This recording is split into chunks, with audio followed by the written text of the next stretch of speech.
नमस्कार, आप देख रहे हैं इंडिया न्यूज। मैं हूं आपके साथ सरिता तिवारी और सबसे पहले बात करते हैं किसान आंदोलन की, जिसके चलते राष्ट्रीय राजमार्ग बाधित हो गया और व्यापारियों को काफी नुकसान उठाना पड़ रहा है। और इसको लेकर अब हरियाणा के गृह मंत्री अनिल विज ने कहा है कि किसानों को समझना चाहिए आंदोलन अपनी जगह है और उनके आंदोलन की वजह से दूसरे लोगों की आजादी बाधित न हो, ये भी प्रजातांत्रिक आंदोलन का मुख्य आधार होता है। किसानों को इस बात को समझना चाहिए, आंदोलन अपनी जगह है, पर आंदोलन से दूसरे आदमी को तकलीफ ना हो, उनकी आज़ादी बाधित ना हो, ये भी हर प्रजातांत्रिक आंदोलन का आधारभूत जो है प्रिंसिपल होता है। ये गलत है। इस देश में हर आदमी को फ्रीली कहीं भी आने जाने का अधिकार संविधान ने दिया हुआ है, उस पर किसी को भी रोक लगाने का अधिकार नहीं है।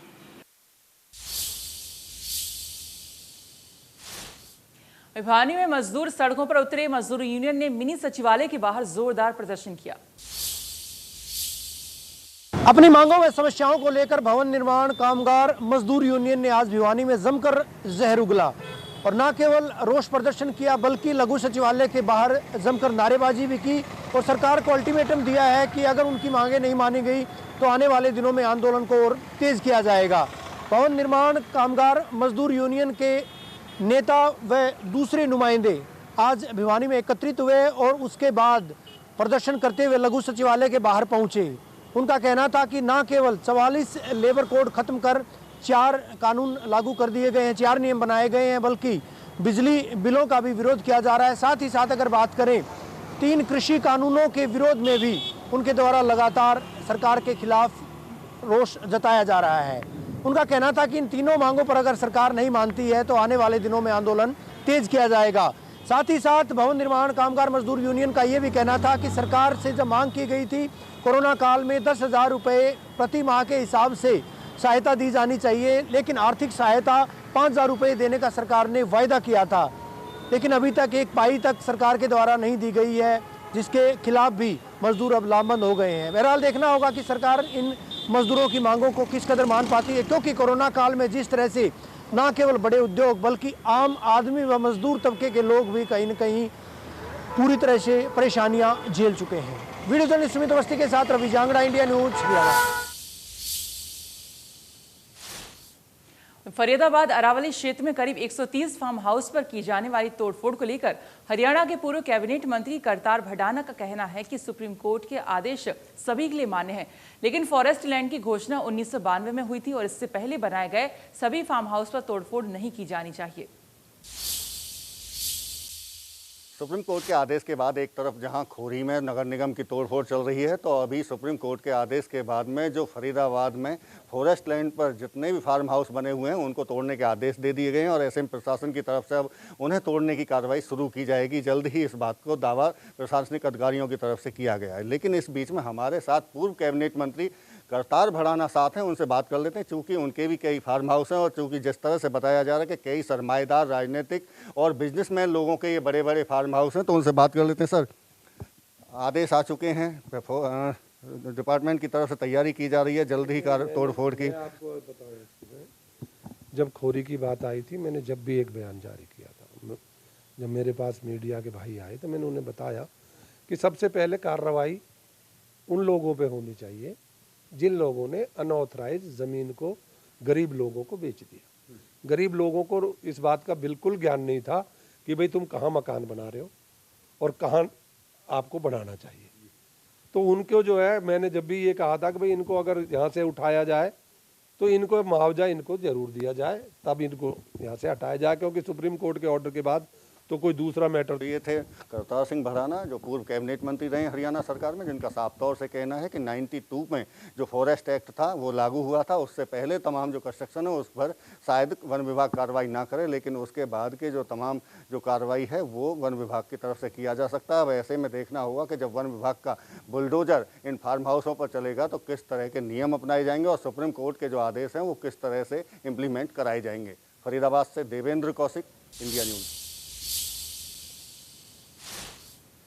सोना में अपनी नाबालिग बेटी से छेड़खानी करने पर बदमाश को जेल भेजना पिता को भारी पड़ गया।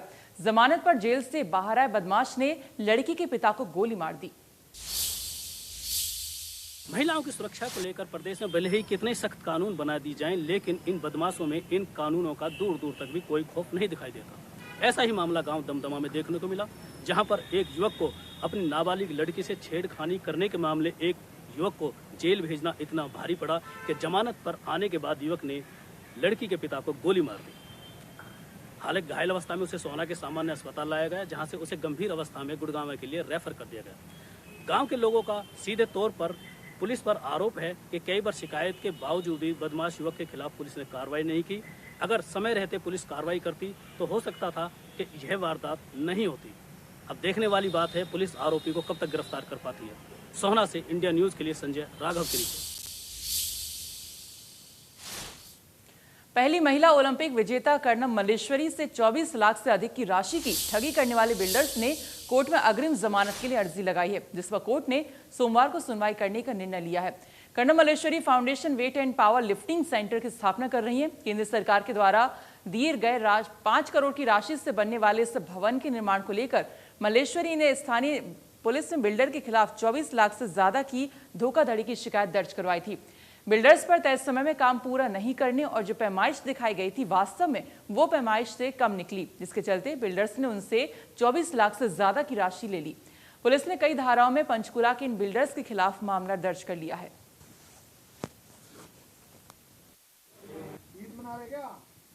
इसमें एक तो इन्होंने टाइमली पूरा नहीं किया, अगर टाइमली पूरा करते और क्वालिटी वाइज भी बहुत पुअर रहे हैं, और टाइमली पूरा करते तो हरियाणा में खेलो इंडिया होने जा रही है, वो हमारी इस पर होती है एकेडमी में, और इसका हमें बड़ा भारी नुकसान हुआ है, हमें भी हुआ है, सरकार को भी हुआ, दोनों को नुकसान।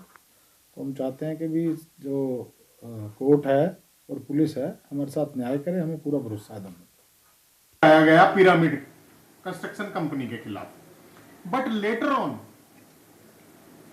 एक झूठे तथ्यों के आधार पर प्रेजेंट एफआईआर दर्ज करा दी गई, बिकॉज के भी ये जो इनका कॉन्ट्रैक्ट हुआ था ये कॉन्ट्रैक्ट एक्ट में फॉल करता है, कोई भी क्रिमिनल एक्ट इसमें नहीं हुआ, किसी तरह की कोई चीटिंग नहीं हुई, कोई ब्रीच ऑफ ट्रस्ट नहीं हुआ, तो ये बिल्कुल फॉल्स केस है। इसकी दोनों डॉक्यूमेंट्स जो रिप्रेजेंटेशन दी गई फाउंडेशन के एफआईआर पर पिरामिड कंस्ट्रक्शन कंपनी की तरफ से, उसमें सारा का सारा क्लियर किया हुआ है कि किस डेट को क्या हुआ और कितने % काम हो चुका है। इवन पिरामिड कंस्ट्रक्शन कंपनी आज भी उसी बात पे कायम है। बहादुरगढ़ पुलिस ने सब इंस्पेक्टर की वर्दी पहनकर लोगों से पैसे रखने वाले एक युवक को गिरफ्तार किया है। आरोपी के कब्जे से किसानों को डरा धमकाकर लिए गए 1500 रुपए बरामद किए गए। पूछताछ में युवक ने अपना नाम रवि बताया है। वो बहादुरगढ़ की लाइन पार्क की वस्त कॉलोनी में रहता है। प्रारंभिक पूछताछ में पता चला है कि रवि ने सब इंस्पेक्टर की वर्दी किसी फेरी वाले से ली थी।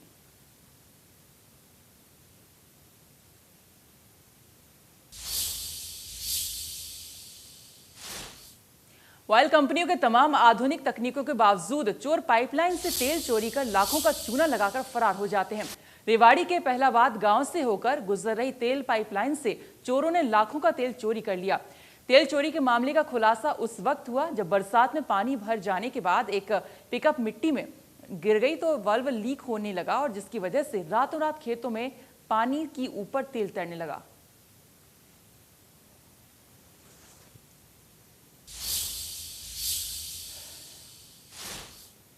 वहीं चरखी दादरी में बारिश एक बार फिर आफत लेकर आई है। पिछले 3 दिनों से हो रही बारिश की वजह से दादरी शहर जलमग्न हो गया है। लगातार 3 दिन से चरखी दादरी में हो रही कभी हल्की तो कभी तेज बारिश ने प्रशासनिक दावों की पोल खोलकर रख दी है। प्रशासन जहां लगातार दावे कर रहा था कि बारिश चाहे कितनी तेज हो, सीवर की सफाई कर दी गई है, पानी एकत्रित नहीं होने दिया जाएगा, लेकिन आज हालात ये हैं कि उपायुक्त आवास के बाहर भी 1 से 1.5-2 फीट तक पानी जमा है। ऐसे में आम बस्तियों का अंदाज़ा लगाना कतई मुश्किल नहीं है, क्योंकि जिस तरह से लगातार बारिश हो रही है और बारिश के बाद पूरे दादरी शहर में जल भराव की स्थिति पैदा हुई है, उसके बाद आम आदमी बेहद परेशान है। लोगों ने तो ये चेतावनी तक दे डाली है कि अगर पानी निकासी नहीं की गई तो आने वाली 1 तारीख को रोष प्रदर्शन किया जाएगा, न केवल प्रशासन के खिलाफ बल्कि जन स्वास्थ्य अभियांत्रिकी महकमे के खिलाफ भी रोष प्रदर्शित किया जाएगा। बहरहाल देखने वाली बात यह होगी कि जिस कदर प्रशासन के द्वारा लगातार दावे किए जा रहे थे कि बारिश के पानी की निकासी जल्द की जाएगी, अविलंब की जाएगी, ऐसे में अब देखना होगा कि किस कदर पानी से लोगों को निजात दिलवाया जाता है, क्योंकि ये पानी ना केवल लोगों के लिए परेशानियों का सबब बनकर आया बल्कि कई बीमारियों को भी न्योता देने वाला है। चरखी दादरी से सहयोगी अनिल लहरी व वीडियो जर्नलिस्ट सुमित अवस्थी के साथ रवि जांगड़ा, इंडिया न्यूज, हरियाणा। डब्बाली के चौटाला गांव में भी लोग जल भराव की समस्या से परेशान हैं। तस्वीरें कुछ ऐसी हैं कि सड़कें तालाब बन चुकी हैं और गलियों में घरों के सिलेंडर पानी में तैर रहे हैं। ग्रामीणों ने जल निकासी के प्रबंध करने की मांग की है, लेकिन प्रशासन पर सुध नहीं लेने का आरोप लगाया जा रहा है।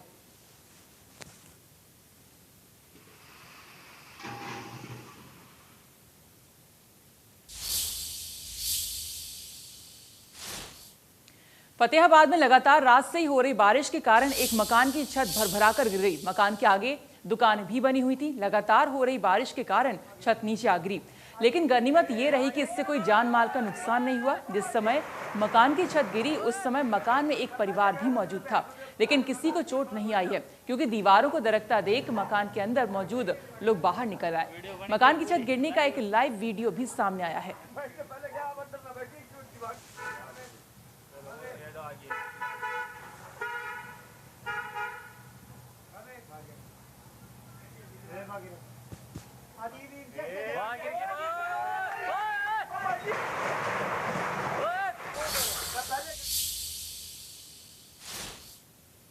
यमुना नदी में हथनी कुंड बैराज से लगातार पानी छोड़ने से सोनीपत में पानी का स्तर बढ़ता जा रहा है। बढ़ते जल स्तर के कारण दिल्ली में बाढ़ का खतरा मंडराने लगा है। बढ़ते जल स्तर को लेकर अलर्ट घोषित करते हुए सोनीपत में धारा 144 लगाई गई है। इसके अलावा आसपास के दर्जनों गांवों में मुनादी कर यमुना नदी पर जाने पर प्रतिबंध लगा दिया गया है। पुलिस के जवान यमुना नदी पर लगातार निगरानी कर रहे हैं।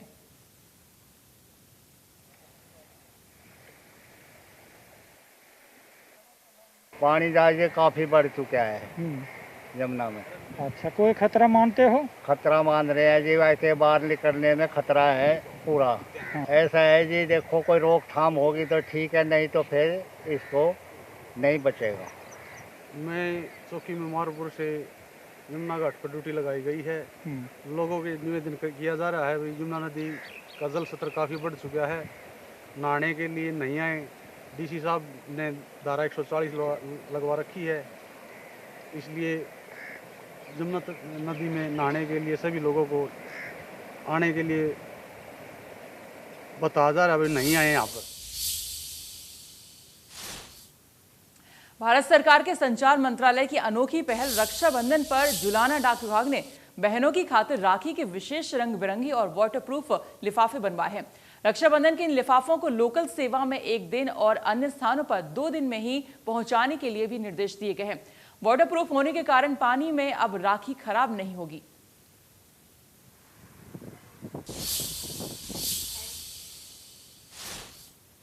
पानीपत नगर निगम के नक्शे में वार्ड 24 की 4 कॉलोनियों की जमीन पर 60 मीटर चौड़ा प्रस्तावित वेस्टर्न पेरिफेरल रोड गुजर रहा है और इसके साथ ही 50 मीटर चौड़ी ग्रीन बेल्ट का प्रोजेक्ट भी प्रस्तावित है और इस वजह से 4 कॉलोनियों के करीब 3000 घरों की रजिस्ट्री रुक गई है।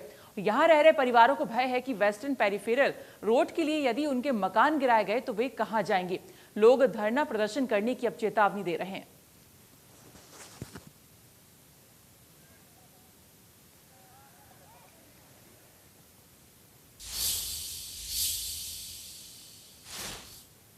करनाल के कल वेहड़ी गांव में स्वास्थ्य विभाग ने एक क्लिनिक पर छापा मारकर झोला छाप डॉक्टर को पुलिस ने गिरफ्तार कर लिया है। बरामद दवाइयों को जब्त कर सील भी कर दिया है।